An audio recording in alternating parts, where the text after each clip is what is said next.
is about a princess that decides that she doesn't want to be a princess anymore. So this other girl, that's our main character, takes the role of being a princess. So this was really interesting and fun to read, and I'm excited to read the second one as it is out. And yeah, this next one is a really cute read, and it's a children's book. It is The Little Prince by I can't pronounce that for my life. Yeah, here's the name. It's a French name, that much I know. So this is just about a little boy or little prince, jumps to all these different places and he meets different people and he learns lessons, and it's really cute. This next one I have mentioned quite a lot, but it's because I love it, and it is Weird Ants by Sean David Hutchinson, and this is just amazing. So this is about Henry that is dealing with the loss of his boyfriend that has committed suicide the year previously. He's also, at the same time as he's dealing with his grief, he is being kidnapped by aliens, and they force him to try to make the decision of if he's going to save the planet or not. And right now he doesn't feel like saving the planet because he doesn't have faith in humanity, but they give him until a specific date that before that he needs to make up his mind, but he doesn't really have anything to live for, he feels like. So it's about him struggling through life and through being a teenager and through having lost his boyfriend. Trigger warnings for this in this book. The one I can remember is sexual assault that I remember happening, but I feel like this is a really important read, and it could teach a lot of people how to deal with different situations in life, and that everything is not as bad as it always seems, and you can get through everything. So this next one is a funny read that I read, and it is My Lady Jane by Cynthia Han, Brody Ashton, and Jody Meadows.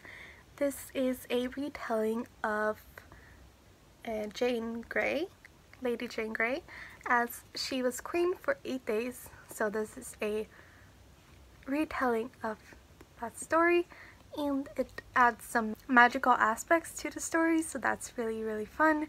I highly recommend this if you just want a fun read and just don't want it to be too heavy. These next ones are the 2 last books in a series that I read this year, and it is Gemina and Obsidio by Amy Kaufman and Jay Kristoff. These are different editions. I'm sad that they don't match, but oh well. The second and third book in the Illuminae Files series. These books are told in different mediums. So let me show you. Like this.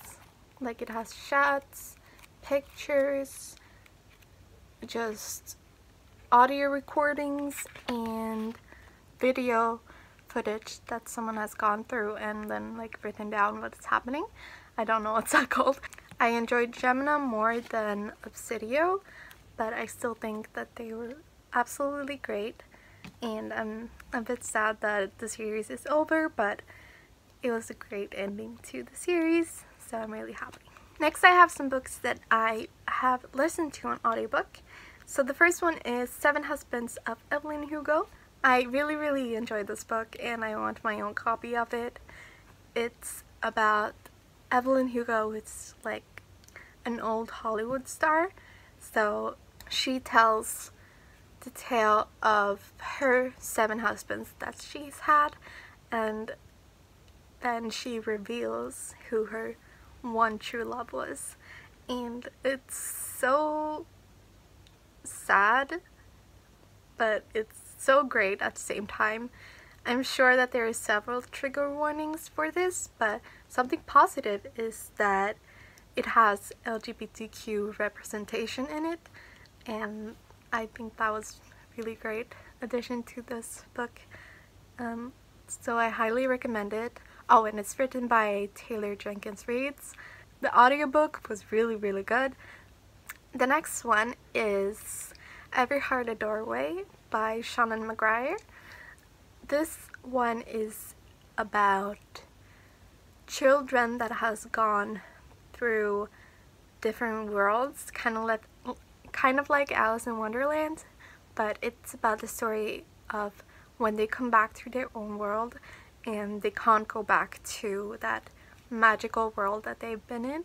So they feel very depressed, very down. They feel crazy because everyone around them don't believe them when they tell their story of what they've gone through. So they're all sent to this one school to try to like fix their children, and they get to meet each other, and it's about that, and it's a very short book, but it's very lovely. And well, not very lovely because it has some dark stuff in it, but I recommend it, and I'm planning on reading the second book physically when I do get them. So this next one is The Iron Trial by Holly Black and Cassandra Clare.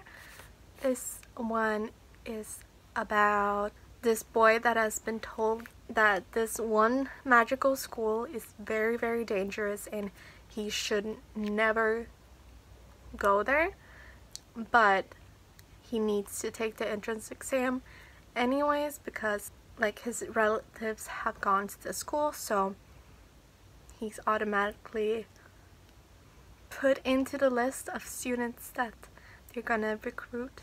So he does everything he can to fail the exam, fail everything, but he ends up going to the school anyways. And he finds out what it's really like to go there, and he makes some new friends and stuff. And I really, really enjoy this, as it isn't your typical YA read, as it doesn't like, it kind of twists things in a certain way and it gets dark, and it's very good, and I can't wait to read the next one. And they're very short, so it was a fun and quick read. The next one I've read is Heartstopper by Alice Oseman. I read this through the online thing that she has. I can't remember their website's name, but I read it through there, so I've caught up on all the ones that she has posted there, and it was very, very cute. In the beginning it reminded me of Weird Ants actually. I didn't really enjoy that part, but it does steer away from that. But it's about two boys falling in love. It's very cute. I'm just a sucker for reading cute, just love stories when it's in picture format. So it's very cute, and I recommend it. And it has some trigger warnings for sexual assault and triggering language, I believe. So look out for those things if you're planning to read it. She does have them in the beginning of the chapter so that you know if it's coming up, so you can skip over that part if you want to. So that's very nice, and I really recommend you checking it out and supporting her, as it's very cute. So this last one that I have, I just finished yesterday, and it's great. It's Death Note Volume 1 in the Black Edition, so it has volumes 1 and 2 of the original series, and this is by Tsugumi Ohba.